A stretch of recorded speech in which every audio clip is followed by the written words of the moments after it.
Hello everyone, my name is Azadeh Akbari. I'm a PhD candidate in human geography at Heidelberg University in southwestern Germany. I'm going to talk about spatial data justice, mapping and digitized strolling against moral police in Iran. I'm going to quickly introduce my case study, then I'm going to talk about my theoretical framework and research background, and then shortly about methods and findings, and finally discussion and conclusions. This case study was inspired by a tweet. It reads, "This is not a milk or bread queue. All these people are at Moral Security Police Station because the driver of their car has had improper hijab. Recently, improper hijab is being captured on CCTV cameras on the road."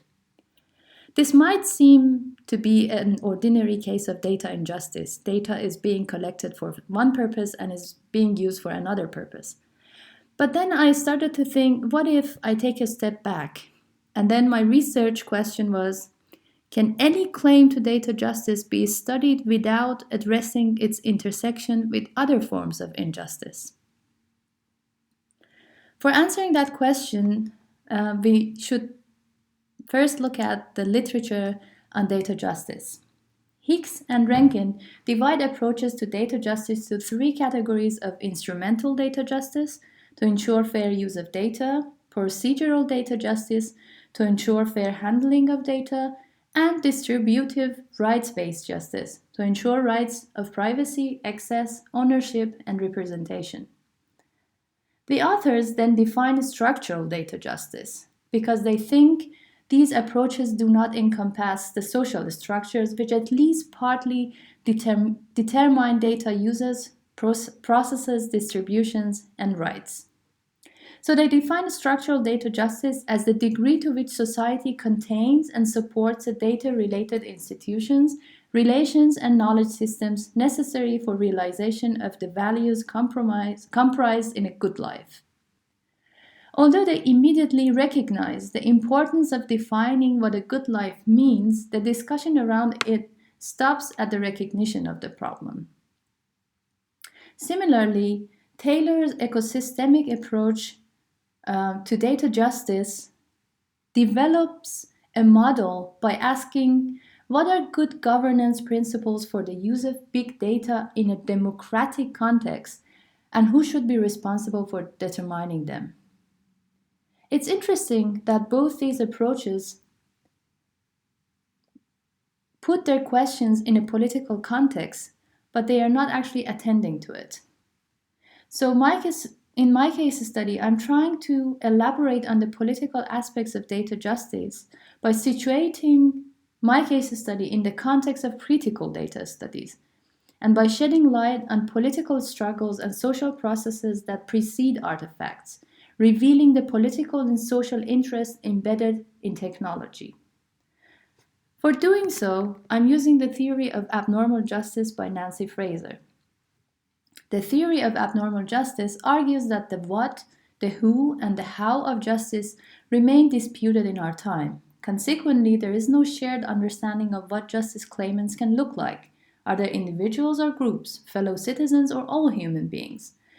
The substantive focus of justice claims is not clear. Is it economic redistribution only, or other ontological differences are also in there? Which social divides possess injustice? Is it nationality, ethnicity, class, gender, sexuality?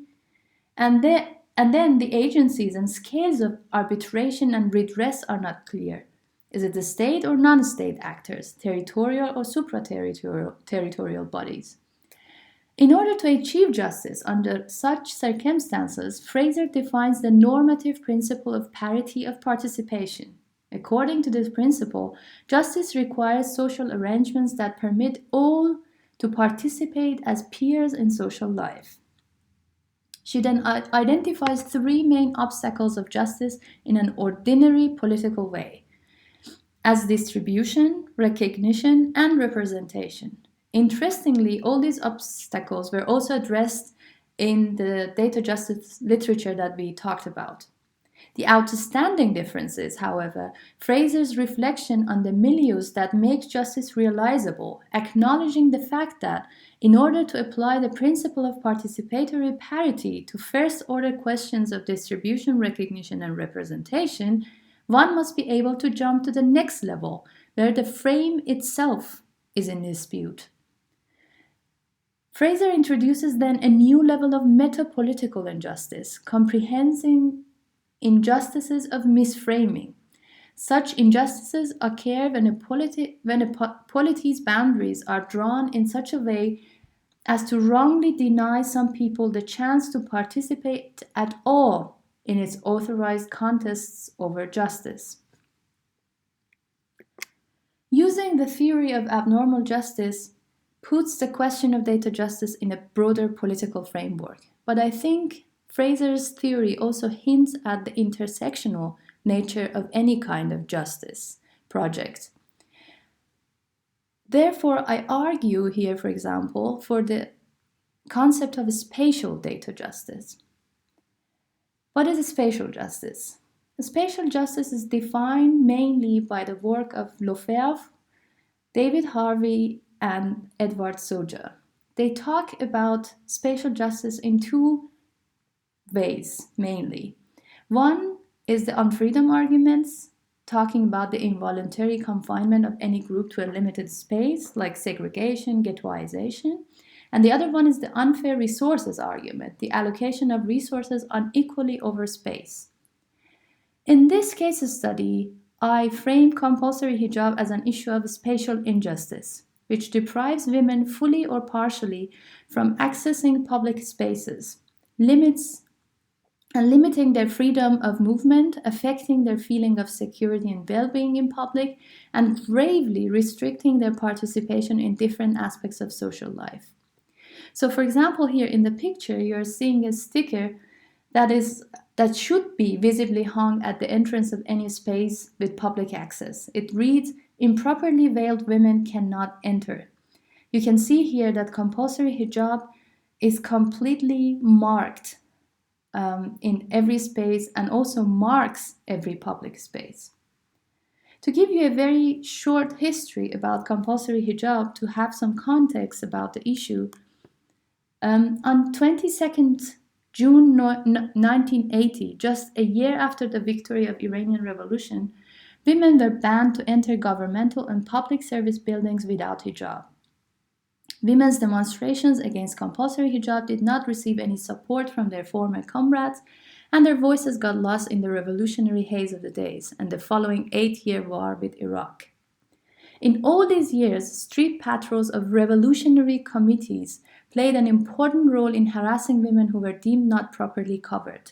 By the ratification of the new Islamic punitive law and disbanding of committees in 1993, police forces were then legally required to arrest women who disobeyed the compulsory hijab law. This commenced police surveillance of women in all public spaces of Iran until today.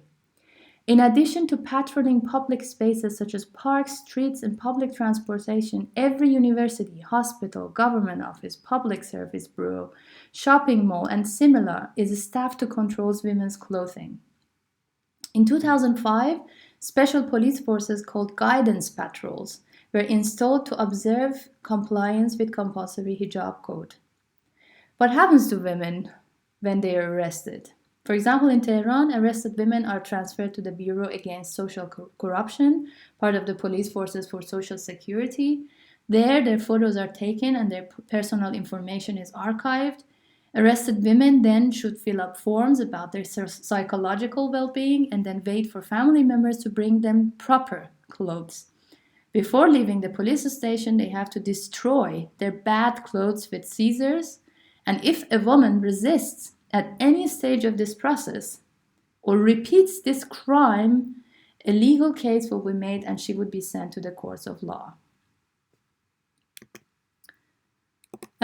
So here I also talk about surveillance of women as a group, as a bigger group in a population. This is not something new in surveillance studies, but what I'm trying to do here is to examine not only the surveillance of female drivers by a strictly controlling and oppressive male gaze, but also investigating the masculinization of space through surveillance and how actually surveillance contributes to the production of unjust spaces. Here, to explore these ideas, up until now I have talked about situating, positioning data justice in a matrix of injustices and looking at the intersections of data justice with other cases of injustice in a broader political framework. In order to show you what I mean exactly through empirical data, I'm looking at two resistance projects. These are both small data projects that resist against spatial data injustice. One is an anonymous group of activists who created Gershad, a collective mapping application that allows users to pin moral police patrols on the map. We quickly look at a video about Gershad.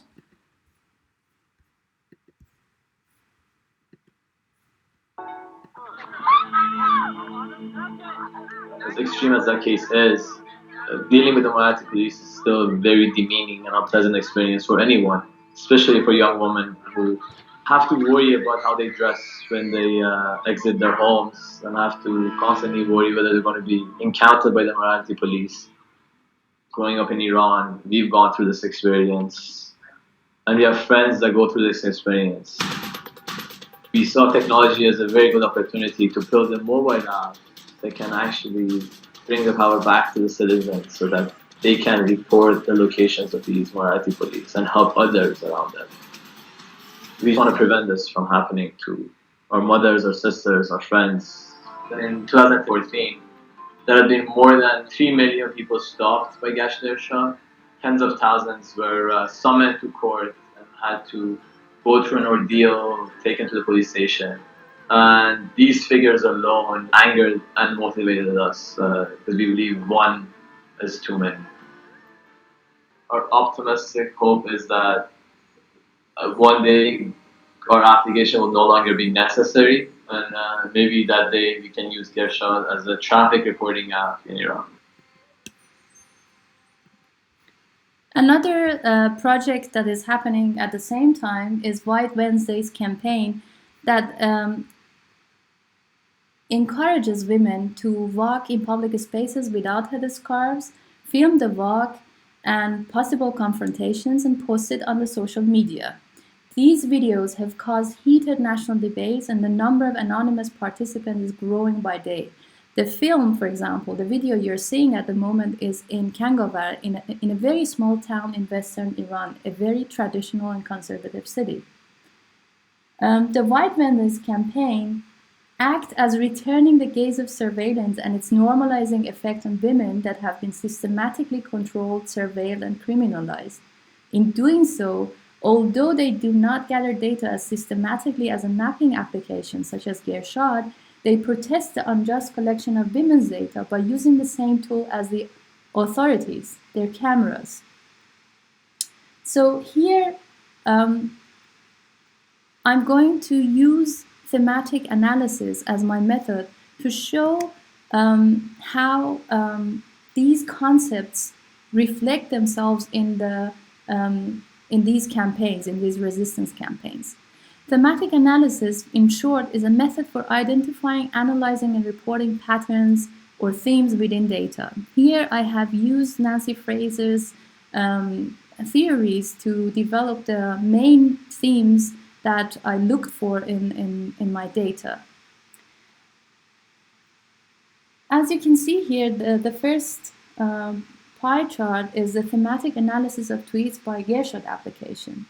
And it shows that the major involvement with the applications is the application's main purpose as a collective mapping tool. And 75% of the Twitter activities of Gershad application actually addresses the pursuit of the application itself. What is interesting is 8% of the tweets tackle the issue of compulsory hijab by debating news, interviews, official statements, and public policies. The rest of the tweets contribute to the more general political discussions in Iran, specifically those that question the undemocratic nature of ideological imposition on people, such as police violence against people who publicly eat or drink during the month of Ramadan. Such overlap between resistance to different forms of policing is also clear in the application's recommendation of anti-proxy technologies.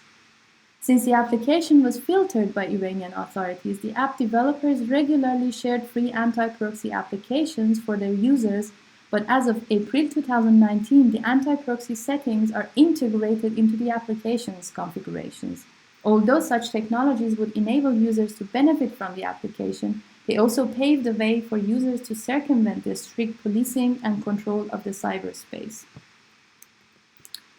Such a political engagement is even more observable in the videos posted on the Instagram account of the founder of White Wednesday's campaign. You can see here that the most frequent theme in these videos is the commentary on general politics and the harsh critique of the socio-economic circumstances of Iranians. Among the videos of women's confrontation with people opposing their hijab-free strolling, most videos depict confrontations with the religious people.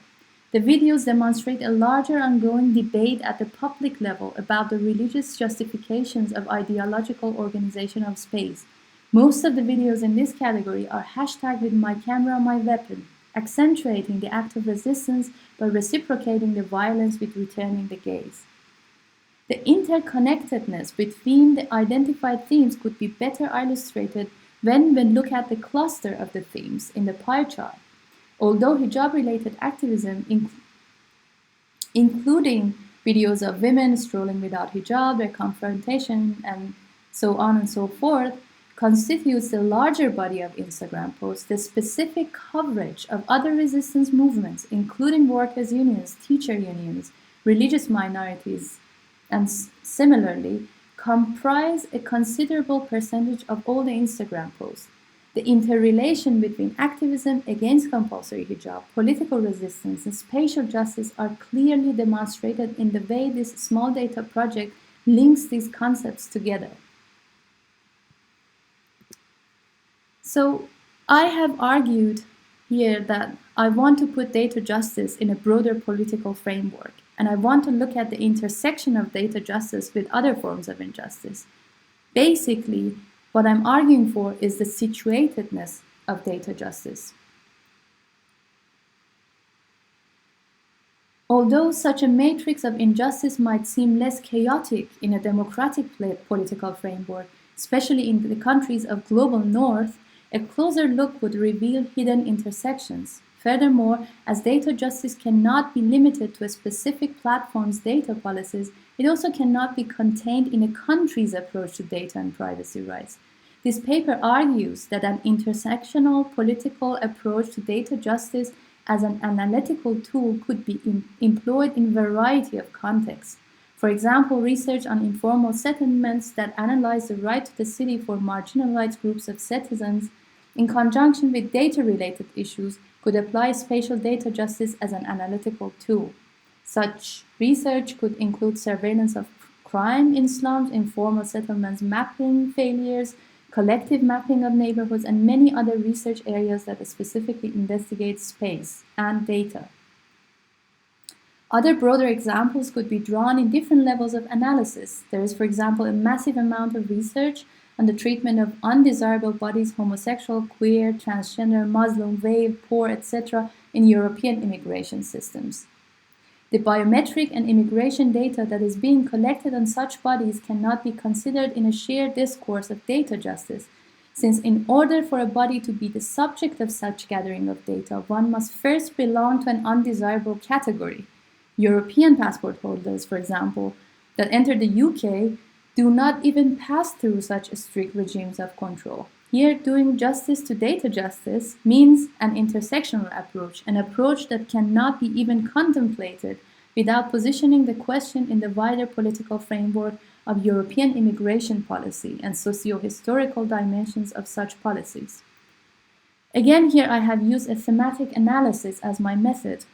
It would be interesting to use discourse analysis or grounded theory to see what kind of concepts would emerge if we look at the social media platforms without a theoretical framework. It would be also interesting to use assemblage theory as a theoretical framework for looking at data justice intersectionally. It could also affect how resistance to intersectional data injustice is formulated, which includes not only state as the hegemonic power in establishing surveillance discourses, but also a number of other agents, such as users, civil society, regional and international flows, technological advancements, things, and code.